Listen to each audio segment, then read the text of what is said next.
What is going on, Trolls? Welcome back to another episode of the Always Compete Seahawks podcast. My name is Sam. Thank you for joining me today. Today, I was thinking about a video to do, and I was walking around my campus today, and I was thinking, I went through my head, and I'm like, what could I talk about? And then I started thinking to myself, players with the most to prove this year for the Seahawks. It's always interesting when, you know, in the NFL, it's so weird because like everyone has a different perception of there's so many players, right? Everyone has a different perception of most to prove. Some say rookies have a lot to prove. Some say expensive players have a lot to prove. Some say players that are cheaper that are maybe getting opportunities have the most to prove. It's interesting. I started going through my head, like, in my opinion, who do I think really needs to stand out next year, especially after this year where, especially on offense, a lot of things were disappointing. Overall, I'm going to break all that down. I'm going to give you guys some of my thoughts. And we're going to go from most to least. And we're going to start, or least to prove on this list. I mean, it's the top five most to prove. So it's the least most or the most most. I'm going to start with the least, go to the most. Anyways, let's get right into it here with my number five. I have Byron Murphy as the number five player with the most to prove for the Seahawks this year. I said Byron Murphy for a couple of reasons. I think Hawk Blogger did a really good video recently on, or a really good like podcast on how Murphy made an impact this year despite not really flashing on the stat sheet. Um, but ultimately, I think Murphy has a lot to prove in the idea that I really want to see the stat sheets loaded more with what he can do. I know what he can do. I think all Seahawks fans know what Byron Murphy could do. The question is, will we build the defense to fit that? I think they will. I think Mike McDonald's going to make a really big emphasis of that. And I think that in general, I think Byron Murphy's due for a much better year and a much more stat-filled year. I think he's going to get after the quarterback a lot more. I think he's going to get in the backfield a lot more. But ultimately, I do think there's a lot to prove because kind of that second year for a lot of guys is you no longer have the benefit of the doubt of being a rookie. You have a whole year of games and a whole year of working out and getting stronger and getting better and working with the coaches and doing this and doing that to get better. I think Murphy needs to have a season where, he doesn't need to get 10 sacks. He doesn't even need to get 7 sacks. If he can finish the year with 4 sacks, good amount of tackles for loss, he's consistently affecting the game. I think that is a year that I would accept out of Byron Murphy, which is why I don't think he necessarily needs to blow up. I would say a lot of these players on this list, they kind of need to blow up. I don't think Byron Murphy needs to blow up. I just think we need to see legitimate, noticeable improvement. And I think that that's a lot to prove in 2020 in 2026 for Byron Murphy. Um, or in 2025 for Byron Murphy. And I think that's something that we should definitely look out for. And I really frankly trust that he will get there, but regardless, there's a lot of pressure on him, in my opinion. My number four is an interesting pick. I have Kenneth Walker. How many of us going into this year thought Kenneth Walker was gonna blow up? Because I definitely did.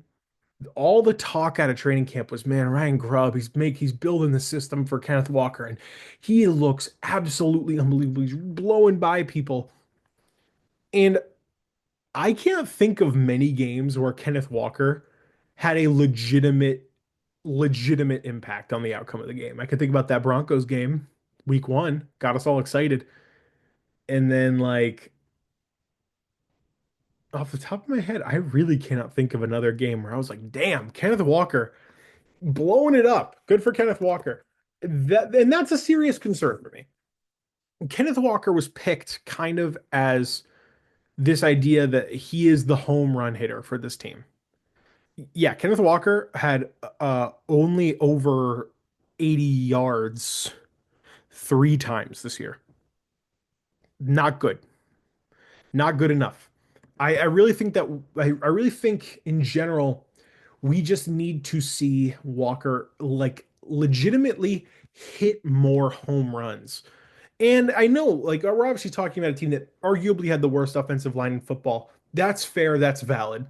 But it was really shocking to me how little we saw Ken Walker create. Like I feel like Kenneth Walker, you're so used to he hits a hole and he's gone. Or even if he's not gone, oh, he's going for 40 yards right here. We did not really see any of that potential. Even when he did get into the second level, he often couldn't make guys miss. He wasn't that much of a factor in the receiving game. I'm really interested to see how Clint Kubiak will work with Kenneth Walker, especially considering that he talked about guys that need to catch the football. And my ears perked up because I'm like, that feels like Zach Charbonnet's thing. Interesting. We're going to see how Kubiak feels about maybe preferencing certain running backs. Maybe he sees Charbonnet as a better kind of every down back than Walker, given what he adds to the pass game. I would not doubt that at all. But I just really I need to see Ken Walker. I'm not excited with last year's offensive line. If he got to 1,000 yards, it would have been a miracle. But he frankly did not do remotely enough with creating. There were some moments where I thought Kenny McIntosh had bigger runs than Kenneth Walker. Zach Charbonnet had that big run against the Cardinals. That was the biggest run we had all year. I don't know. I think it's interesting. I think we have to see how that develops. And I think he has a lot to prove because this is a contract year for him. So he could either be a running back that blows up and gets either a huge contract from Seattle or from another team, or he could have a mediocre year and probably just become another for high picked running back that just kind of becomes a journeyman passed around the league. A lot to prove for him. A lot of money on the table for Kenneth Walker. I think he really needs to show up this year. My number three is an interesting one. Noah Fant. If you asked me 2 weeks ago, do I think Noah Fant's getting cut? I'm saying hell yeah. I thought Noah Fant was done. I really did think he was done. But um watching Clint Kubiak's presser, I don't think he's done. He talked he mentioned Noah Fant by name in the press conference, which I think is really interesting. And Fant obviously got a contract that a lot of us saw as really an overpay, for a good reason. He made way more money than he had business making, especially after the years he's had in Seattle. He made $10.5 million. And no world is Noah Fant worth that much money. Like he's only flashed that once, and it was like 3 or 4 years ago with the Broncos. Last year, he had 48 catches for 500 yards, which is his best year with the team. Not touchdowns wise, but yards wise and receptions, it's all high up there. And he only played in 14 games.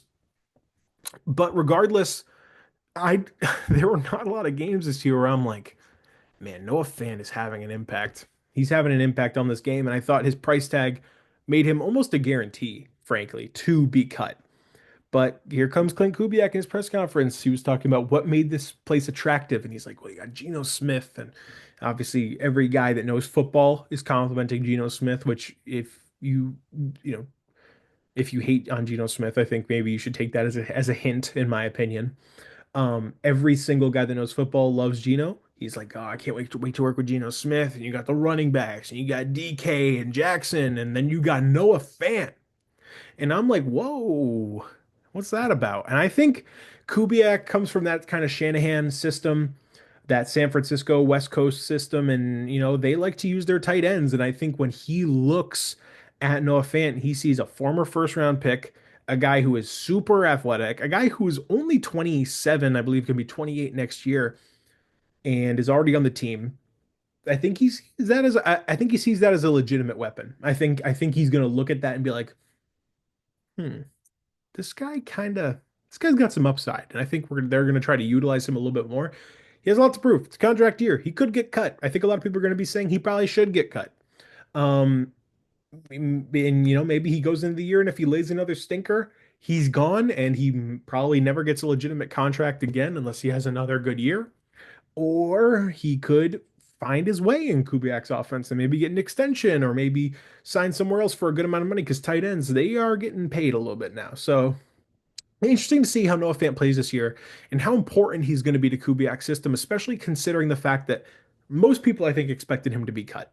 And if he does stay around, just off that premise alone, he's going to have a lot to prove to keep fans believing in what Clint Kubiak can offer and also what he can do in this system. My number two, no surprise, this is a guy who I think a lot of people are going to say it's got to be DK. It's got to be DK Metcalf. I feel like it's been like for like 3 straight years at this point, we've been talking about how people I think we've been talking about how DK is ready to just explode and he's ready to become one of the best receivers in the league. He's ready to tear it up. And frankly, at the beginning of the year, he did look like that. Has a really bad game against Denver, but then against New England has 10 catches for 129, 4 catches for 104 against Miami, 7 for 104 against Detroit. He doesn't go after week 4. He doesn't go for 100 yards at any point during the season. I mean, he went for 99 against Atlanta, but after that, the most he had was 70 against San Francisco. And DK is obviously up for an extension. It seems like he might get it. I'm not really sure. I think Geno is probably the number one priority for the Seahawks, but I think once Geno's done, or well, I would suppose given that Ernest Jones is a free agent, it's probably Ernest Jones, Geno, DK, because they want to alleviate that salary cap impact a little bit. But DK, I feel like last year coming out of camp, the talk was DK is a focal point of this offense. He's gonna get the ball so many times. He's gonna be active. He's gonna be ready to go, and he's gonna light it up, and he's gonna be great. And he didn't do that really. He didn't do it. Um, so it's tough, right? It's tough because I think DK is a great player. I just think that he keeps getting hyped up over and over and over again, and then he never lives up to the hype. He's always been fine. He's always been a good player. He just never lives up to this idea of, I mean, if you look at what AJ Brown's doing, he's going out there winning Super Bowls. DK ain't doing that. And AJ Brown's been playing a lot better than him. You think DK doesn't want to compete with that and be that good and play in the big games? And I mean, not get shut down by the top corners whenever he goes against them? I think he would love that. I just think that DK, if he is going to be finally like a legitimate target in this offense, like we've been saying for the past 5 years, like they've been saying, Shoddy said, and Waldron said, and Grubb said, and now Clint Kubiak is saying that he might get a big extension that will make him one of the top paid receivers in the NFL. I think he has to start playing like it. Part of that is coaching, but I think part of it's him. And I'm really interested to see how he responds. And there's a reason why he's my number two, because I think number one is what everybody's saying. It's got to be Geno. It's really that simple. Number one is Geno Smith. The Geno era, it's because it really is an era, right? The Geno era of the Seahawks has been kind of marred by mediocrity. I think mediocrity is the word. He has that first year where the team isn't expected to be good, and they only go 9-8 that year. But Geno has a great season, and he surprises everybody, wins comeback player of the year, um, and breaks all these franchise records for like passing yards in a season, and uh, all these, and he's led the league in completion percentage, and he was getting MVP votes. He was a Pro Bowler, and then he gets a big money deal, 3 years, 75. The next year, 20 touchdowns, 9 picks, misses a couple games. Overall, that's a fine season. It's serviceable. The Seahawks just miss out on the playoffs. Um, whatever. Whatever. It's whatever. Last year, though, in the Ryan Grubb offense, 21 touchdowns, 15 interceptions. Just way too many interceptions. Frankly, was not playing the position well enough, made a lot of bonehead throws, and now he's geared up to get a lot of money this offseason. I think the Seahawks are really prioritizing a Geno extension. He's going to have a lot to prove, especially if he gets big money. If you get big money, there's pressure on you. If you play the quarterback, there's pressure on you. If you've been stuck in kind of a mediocre period for 3 straight years, there's pressure on you. It was seen widely last year that the offense was the one thing that was holding the team back. And I think that's a fair thing to say. And whenever the offense struggles, it falls on the quarterback. And if you look at the stats, I think there's a clear correlation that the offense didn't play well because, frankly, Geno didn't play that well. I think Geno has to be a lot better. I think he has to be more mature at some points on the field. I think he has to kind of be a better leader of men. I think he has to be a better culture setter. And I mean, the players like Geno and the coaches like Geno, and I like Geno. I just think that he needs to break through. And he doesn't need to have an MVP season. He doesn't even need to have a Pro Bowl season. He doesn't need to have an MVP season. If I can get 25 touchdowns, 8 picks from Geno, that is a perfect year. I need him to get even close to replicating that first year success. If he can get within that range, I'm feeling very confident that this is a playoff team and that he deserves the money that he will probably get paid this offseason. Geno's going to have a lot of pressure on him from the fan base. He has to prove that he is the guy because he will get that money and he will be paid. And there are people that want him traded. There are people that want him to sign a. There are people that want him to be cut so that they can go draft a quarterback. There are a lot of things that are really going to be landing on Geno, and I think he has to respond. And I'm not confident enough to be like, oh, Clint Kubiak's going to work it out, but you don't have the OC excuse anymore. You don't. You have, if you have a year like last year, you can't blame it on the OC. It's you. I'm interested to see what Gino does, and I think a lot of the success of this football team might sound obvious. It relies on the quarterback, but really, Gino needs to have a good year if this team wants to succeed. And Mike McDonald's job might be depending on it. So I'm very interested to see where this goes. I hope you guys enjoyed.